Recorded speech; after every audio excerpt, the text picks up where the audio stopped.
안녕하십니까. 거꾸로 투자하는 쇼킹 부동산입니다. 이번 긴축에 아파트만큼 위태로운 버블의 끝판왕 꼬마 빌딩에 대해서 오늘 좀 다루고자 합니다. 지금 이 꼬마 빌딩 위약금 물고 계약 포기도 속출한다고 합니다. 앞으로 이 꼬마 빌딩이 더욱 위험한 이유에 대해서 오늘 좀 쉽게 정리를 드리겠습니다.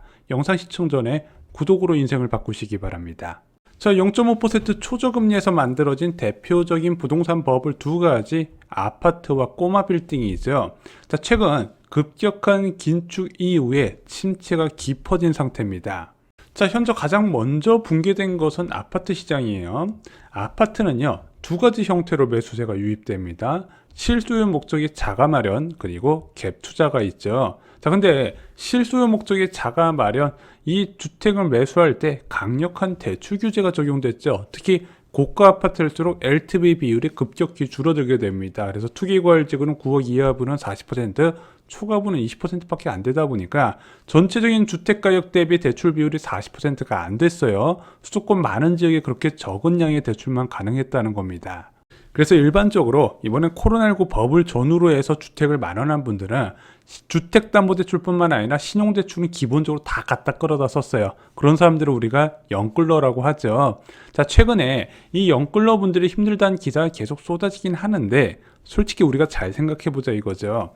신용대출 한도가 넉넉하게 나왔다는 것 자체가 이 차주의 신용도와 소득이 어느 정도 받쳐준다는 뜻도 되잖아요. 그래서 이 영끌러들 대부분이 집을 이자 부담에 못 견디고 팔 것 같지만 그렇지는 않다는 겁니다. 그래서 집값 폭락은 실거주 목적 주택 구입자 때문에 일어나지 않나요? 이 사람들은 물론 과도한 부채를 꼈고 이 부채 이자 부담이 늘어나긴 했지만 어느 정도 소득과 신용도가 있었기 때문에 이자가 높은 신용대출을 먼저 상환하면서 버티는 겁니다. 그래서 최근에 가계대출이 급감하고 있잖아요. 신용대출 위주로 급감하는 게 바로 이것 때문입니다. 그래서 작년과 재작년에 언론들이 비난을 정말로 많이 했던 주거 서다리를 걷어찬다든지 대출 규제가요, 지금 같은 강력한 긴축 상황에서 부동산 시장의 붕괴를 막는 안전판으로 작용을 하고 있는 거예요. 그래서 현재 아파트값 하락을 주도하는 매도 세력은요, 크게 두 가지로 나눠져요. 첫 번째는 연끌 갭 투자자. 갭 투자자가 다 위험하다는 거 아니에요. 최근에 주택을 매수할 때 신용대출을 대거 포함한 갭 투자자들이 위험한 거고요. 또한 또 다른 케이스가 갈아타는 2주택자예요. 문재인 정부에서 일시적 2주택 또는 주택담보대출의 거주 의무 규제를 굉장히 강화했거든요. 그래서 갈아타는 2주택자가 거의 없어야 되는데 사업자 담보대출을 활용해서 갈아타는 2주택자가 꽤 많이 있었어요. 그래서 최근에 주택을 구입한 이들이 전세값 하락에 투매로 던지는 거예요. 왜냐면 영끌 갭 투자자들도 전세 보증금 포함해서 주택을 매수했고 갈아타는 2주택자도 한 채는 전세를 끼고 이제 주택을 갈아탄 거거든요. 그럼 전세값 하락하게 될 경우에 위험에 처할 수밖에 없다는 거죠. 그래서 아파트값의 급격한 하락세는 전세값 추락으로 나타나요. 이미 2021년 9월부터 전세 가격은 꾸준히 떨어졌었거든요. 계속 떨어졌는데 언제 문제가 되냐? 이 역전세난이라는 거는 2년 전 전세 시세보다 낮아야 되잖아요. 그럼 2년 전에 전세 시세가 비쌀 때가 언제냐? 2020년 7월부터였다는 거예요. 2020년 7월부터 체결된 전세 계약이 만기가 다가오니까 이 역전세난이 현실화가 되네. 그래서 현재는 어느 정도 수준까지 왔다? 서울 아파트 18%가 역전세난이 우려되는 상황까지 펼쳐졌더라. 물론 이 역전세 마진이 18%가 전부 다 매도해야 되는 건 아니지만요. 어떤 특정 단지의 역전세난으로 자금 조달 우려가 큰 사람 1%만 있어도 시세는 붕괴된다 말씀드렸고 지금 그게 일어나고 있는 거예요. 게다가 개인사업자 대출 차주도 지금 같이 던지고 있죠. 이 두 가지가 집값 급락의 트리거예요. 자, 하지만 꼬마 빌딩 투마 이야기는 못 들어보셨을 거예요. 자, 이 사람들 대출 어마어마하게 받았거든요. 아까 주택담보대출은 그만큼 대출을 안 해줬다는 말씀드렸어요. 근데 이 꼬마 빌딩은 70에서 80%, 어떤 사람은 85%까지 받았더라고요. 자, 이렇게 많은 대출을 받았는데 지금 같은 긴축 상황에서 의외로 조용하네? 좀 이해가 안 되시죠? 자, 일반적으로 비주택 부동산 담보대출은요, 금리가 주택담보대출 금리보다 더 높아요. 지금 KB 일반 부동산 담보대출 금리 보면요, 최저금리가 6%대가 나오게 됩니다. 근데 이게 한참 대출 많이 해줄 때 어느 정도까지 낮아졌다? 2% 중후반에서 대출이 많이 진행됐어요. 현재 6% 초반까지 올라갔죠. 그럼 차주 부담이 엄청나지거든요. 특히 이 상업용 부동산은요, 내가 실거주 목적으로 사용하는 게 아니잖아요. 그러다 보니까 문제가 더욱더 확대가 되는 겁니다. 자, 얼마나 위험한지 예시를 들어 드릴게요. 50억 원짜리 꼬마 빌딩이 있습니다. 70% 정도 이 대출을 받았다 볼게요. 35억 원의 대출 2.8% 금리로 받았더니 월 이자가 816만 원 정도 나갑니다. 이것을 왜 샀을까요? 건물 임대료가 한 달에 1200만 원씩 들어와요. 한 2.9% 수익률이었습니다. 이것도 코로나19 2021년에 2.9%도 적지 않은 수익률이었어요. 아예 수익률 명시도 안 되는데 딱 많이 있었거든요.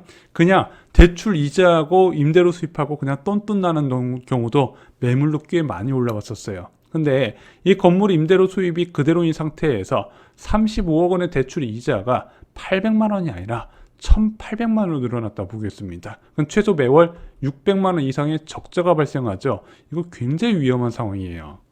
자, 꼬마 빌딩 관련 기사를 하나 소개해 보겠습니다. 연예인들도 꼬마 빌딩 쪽박 위기, 위약금 물고 계약 포기도. 기사 내용 일부러 볼게요. 한 상업용 부동산 업체 관계자는 레버리지를 80% 이상 일으켰던 일부 건물은 건물주가 당장 손해를 보면서 취득가 이하로 내놓는 곳도 있다. 그리고 지난 11월에는 매수자가 계약금, 중도금까지 치렀는데 자금 여력이 부족해 결국 손해를 배상하고 계약을 포기한 사례도 있다. 중도금까지 치렀는데 계약을 포기할 정도로 상황이 심각하다는 거죠. 자, 실제 거래량이 많이 감소했습니다. 수익형 부동산 거래량 2022년 4월까지만 해도 8,300건이었는데 2022년 10월에는 3,968건으로 절반 이하로 뚝 떨어졌죠. 근데 이것도 10월까지 거래량이잖아요. 그러면은 진짜 자금 경색이 심해졌던 11월 이후에는 더욱더 심각한 상황일 수밖에 없다는 거죠. 왜냐면 11월 이후에는요, 모든 부동산 가격이 전부 다 재조정 받아야 될 정도로 심각한 자금 경색 상황이 온 거예요. 부동산 시장은 무조건 유동성 하나만 보고 들어가야 되는데 유동성이 부족해지네 시장이 위태로울 수밖에 없다는 거죠. 특히 이 꼬마 빌딩에는요, 위험한 내관이 있습니다. 일반적으로 꼬마 빌딩은 5층 이하의 상업시설로 이루어진 건물이어야 되는데 이 꼬마 빌딩 범위가 넓어지면서 어디까지 확장이 되냐면은 빌라 같은 다세대 주택도 꼬마 빌딩에 포함을 시켜요. 그러면서 낡아가는 이제 빌딩이나 아니면 단독 주택을 사서 이런 식으로 빌라를 짓는 행위가 굉장히 많이 있었다는 겁니다. 그래서 상가 주택이나 다세대 주택을 건축하기 위해서 꼬마 빌딩에 접근한 수요자들이 굉장히 많이 있더라. 근데 이 사람들은 어디서 자금을 회수하냐면요, 완공하고 나서 전세금으로 사업 자금을 회수해야 돼요. 하지만 깡통 전세 사태 이후에 완전히 꼬여버린 거예요. 아파트 전세가 하락 중이라는 거는 수요가 없어서 전세 가격이 떨어지는 거거든요. 그럼 아파트 수요를, 전세 수요를 찾기 힘들다?